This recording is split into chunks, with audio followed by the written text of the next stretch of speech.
Hello, soul travelers. Welcome back to my channel where I share information that I've obtained along with my experiences to help you on your spiritual journey as I continue to grow on my own.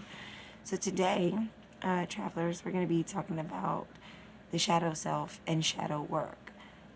So, what is the shadow self? The shadow self is basically the hidden self. It's the part of us, it's our unconscious self. The part of us that our ego or our consciousness does not acknowledge or is unaware of. And the point of doing shadow work is to become aware of those things. And a lot of times, people or we will actually get triggered by these traits that are hidden within ourselves that we see display in other people. Reason that we get triggered is because they're deep within ourselves. But like I said, our ego, our consciousness does not actively acknowledge this or is totally unaware of this consciously. So when we are doing shadow work, the purpose is that we want to integrate our shadow and not be separate from it. We cannot get rid of our shadow. One of my favorite expressions is everything is spiritual is natural. So when you're walking outside and you're walking in the sun and your shadow's with you, you can't get rid of it. It won't go away. You can move around, try to stand in front of it so that you can't see it, but like it's always there. Mine's like right there. I just noticed. But anyway, yeah, you can't get rid of the shadow self, and we don't want to. We just want to integrate it so that we can be whole. Because remember, guys, we're dual creatures. We are creatures of duality. We're made up of dark and light, and so we want to integrate our shadow with our consciousness so that we can be whole and just operate at a higher frequency and get more in touch with our higher self, because that's what this channel is all about. So what I'm going to talk about with you guys is like some ways to do some shadow work. So there's no one right way to do it. Okay, as I said, it's basically intentionally diving deep and to become like aware of those natures and of that shadow self. One example might be that you don't consider yourself selfish, and you might really hate selfish people, but when you start doing your shadow work, you might find that you in fact are selfish, have selfish behaviors. Now, it's in certain cases it's good to be selfish. We need to be selfish, but in other times it can be considered bad or not so good. See, this is what I'm talking about with the shadow self. Don't think of the shadow as bad. It's not the bad part of you. That's not it, okay? It's the hidden unconscious part of you. And a lot of times, these traits you will find can be, they can be positive or negative depending upon the situation. But the point is to be aware of them and embrace them, and integrate your shadow into your conscious with the ego so that you can operate it properly, okay? So shadow work, like I said, it's basically examining yourself. Like it's really, really looking in the mirror, diving deep, being honest with yourself. Like that is like the biggest part of shadow work, is be honest with yourself, about yourself. And most of all, it's just true self-awareness, all around. It involves really going like deep inside and asking yourself those tough questions, and even harder, answering those tough questions. Okay. And actually, last week, the person that suggested I do this video actually pointed out that a lot of people are like ready to jump into doing rituals, ready to jump into doing, magic and manifesting and reading tarot, using crystals, all this stuff, all these tools, and they haven't done the shadow work. Now, like I said, in spirituality, there's no rules. However, I do agree with her that you would greatly benefit from doing the shadow work first, because you're not going to truly be able to get in tune with yourself until you know yourself. If you remember my very first video, I said that the key to starting your spiritual journey was to know thyself. So it's crazy that she pretty much like confirmed that, and shadow work is definitely a part of knowing yourself, all parts of yourself. Okay, and so it is very common for people to just like jump into all the aspects of spirituality without doing the shadow work, and then they get lost and they get confused, and sometimes they are just still walking in the ego and it's not really coming from a place of like spirit, of the higher self, and they don't even realize it. So in order to really connect and like fully embrace your spirituality, you need to work on yourself, first. So people ask, so how do I do shadow work? Because I see in the communities a lot, and on the groups and all that, the spiritual groups, people will ask questions, and everybody will get up there and be like, do shadow work, do shadow work, do shadow work. But they're not really like telling them like what that means and not giving them any tips on like what to do. So I'm just gonna talk about like a couple of things that I personally like to do for shadow work. And again, like there's no right or wrong way. Like I always say, it's not necessarily a structured deal. The whole concept is if you're doing the work to uncover those hidden natures and really embrace them and really be honest with yourself about them and become aware, okay? Which is sometimes one of the hardest things for us to do, right? Just look in the mirror. So I have mentioned, I think before, I think in the ego video, okay, so journaling is most definitely a very powerful tool when it comes to shadow work. And, I know some of you, like, you sit in front of a paper with pen, you don't really know what to write, right? Some of you may just want to freestyle journal because sometimes when we write, things seem to flow, like thoughts seem to flow and like things might come to the surface. But one way you can start off doing your shadow work or just to help you like get on that track is you can use prompts. Like there's shadow work journal prompts of questions to ask yourself. And they specifically focus on shadow work. And when I first heard the term shadow work, I just want to say real quick, I was just so thrown. Like, okay, I kind of get the concept of like, what do I do? And it sounded elusive. Like there was just like this hidden, special, like magical thing I had to do. That's how I thought of it anyway. And I think a lot of people get that impression. But anyhow, so I'm just gonna like just give you a couple of like example questions that you can use to journal with, and then like after that you could just like make up your own or look up more, or like I said, it doesn't even have to be journaling. It doesn't have to be journaling, and I'll talk about a couple other ways you can do it shadow work after I talk about the journal prompts. So one question you can write down, and you can do this in your mind, you can write it down. I just find that thoughts flow and things like come to the surface and like really come out in writing, especially when you go back and read it, and then you're able to like look at it from an objective point of view, you're able to look at it from the outside looking in. You know what I'm saying? So what emotion are you most afraid to feel or avoid feeling? And why are you afraid of it? What do you fear will happen if you allow yourself to feel it? So for example, if you're afraid of getting angry, ask yourself why that is, and what do you fear happening if you do let yourself feel anger. Okay, one of my when I answered that question for myself, just for an example, I like to share my real experiences with y'all, so I had to think on it. So like sometimes like it'll be the first thing that comes to your mind. If that works. For some of us, like me, we have to really think on it. Like these questions aren't always easy to answer because it's stuff we've never really thought about, right? But for me, I would say anxiety was one of my feelings, or actually fear itself. Fear itself, like that's like what I'm scared to feel. Fear itself. Why? Why? Because like my worry is that like if I start feeling anxiety, if I start feeling fear, then I'm gonna manifest a negative thing into my life. I get caught up on that. So that was like one of mine. And then some of you may be feeling afraid to feel happy because of your past or whatever. You're afraid that things are going to go wrong when you allow yourself to feel happy. But like I said, this is not stuff we walk around thinking about. This is not stuff we consciously acknowledge. Most of us are unaware of stuff like this. And that's just touching the surface on that question. Okay, and there's many emotions, so just like think about it, and it's up to you to answer that question. Another prompt that I was looking at, or that I did. Okay, so it's actually exercise, and it's like there's this list of words or whatever, and it like pretty much asks you to look at the words and ask you which words you would be triggered by. Now I'm not gonna go through like that whole list of words, but I'm going to explain to you what I'm talking about, and maybe you can even come up with your own words.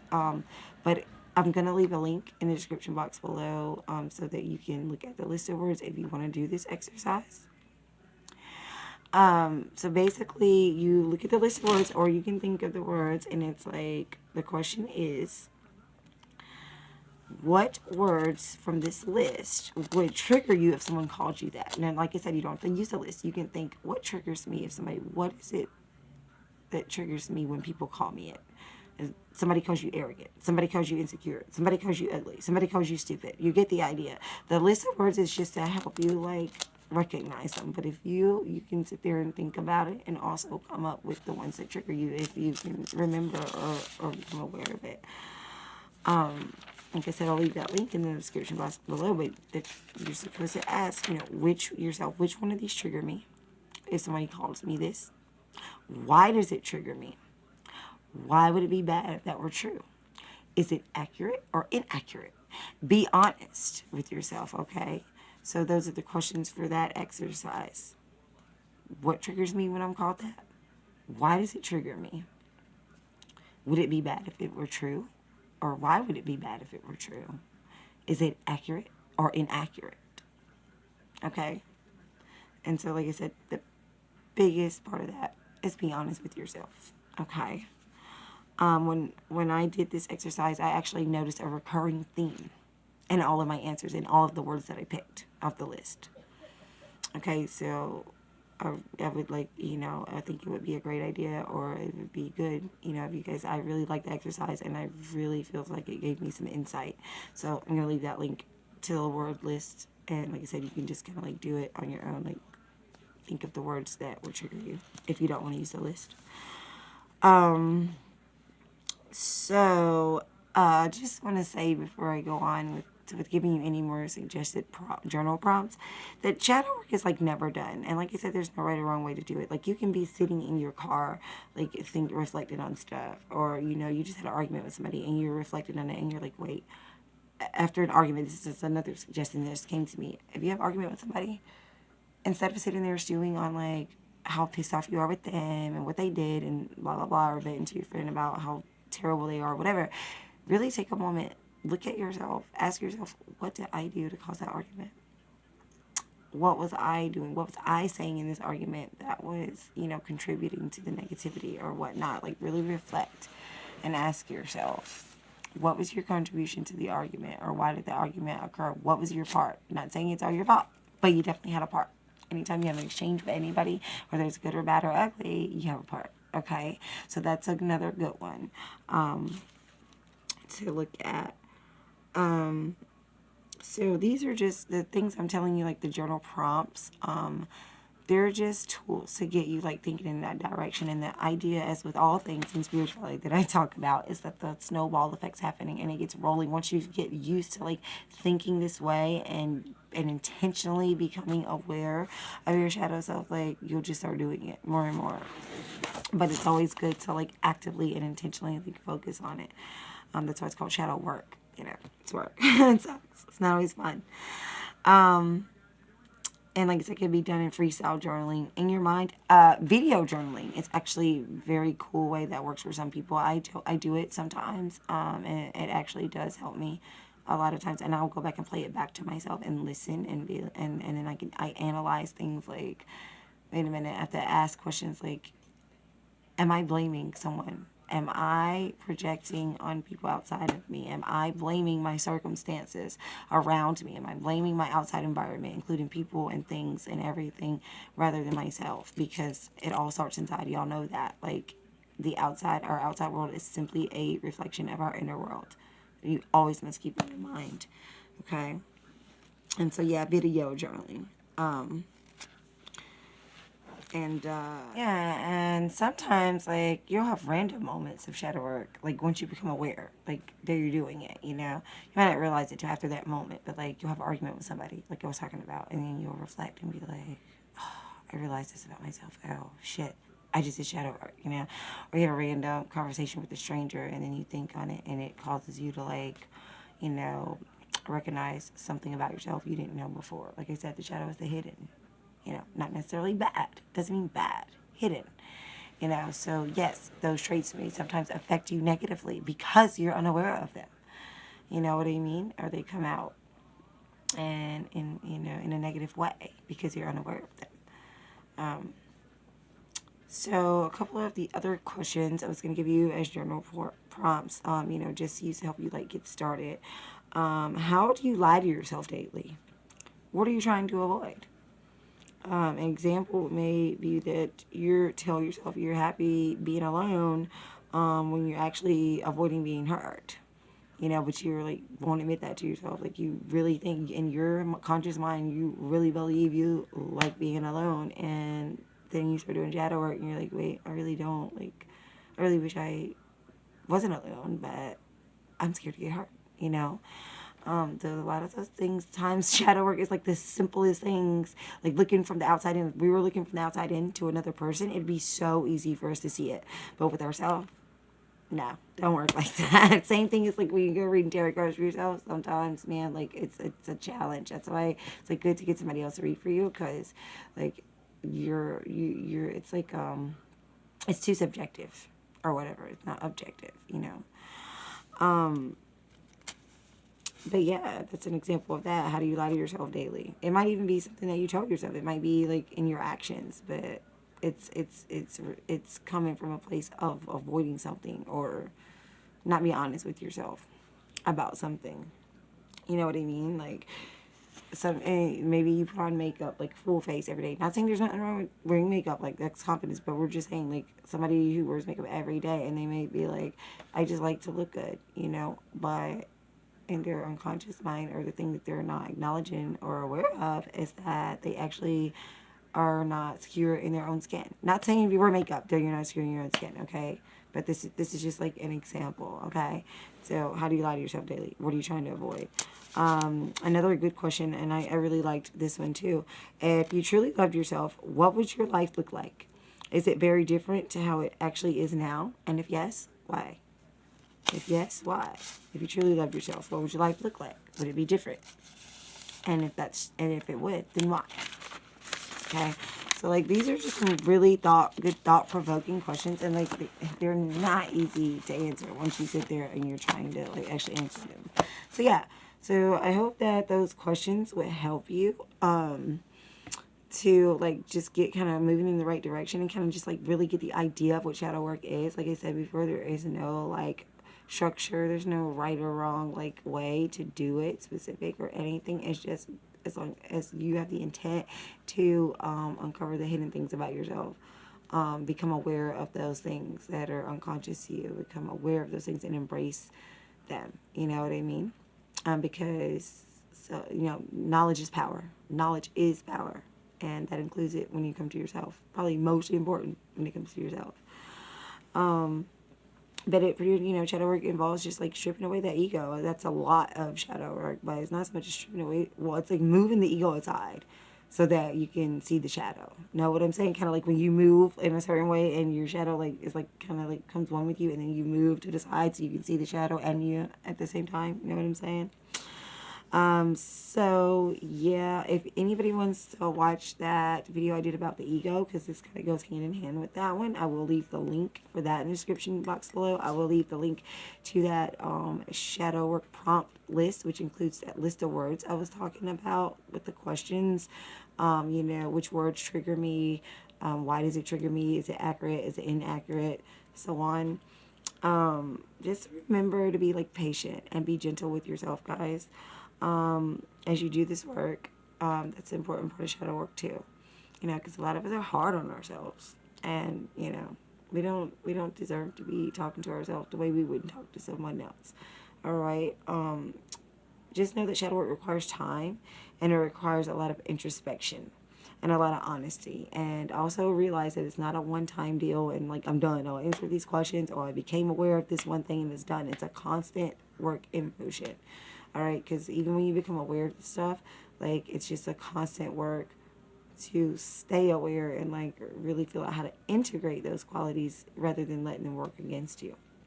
Okay, and then the more shadow work you do, like the more connection you're going to notice, and the more in tune you're going to feel like with your higher self and with spirit. So yeah, that is like all I have for you today. I'm gonna leave you that link. Thank you for watching. And message me for a free tarot card reading in my email if you're interested, because I'm still learning right now, so I am still offering free readings, and I'll probably still like give out a few, even when I start charging. But yeah, guys, that's all I have for you today. So I hope this helped you about learning about shadow work, and I hope you guys get to doing your shadow work so that you can move along in your journey. See you at the next episode, travelers. Bye.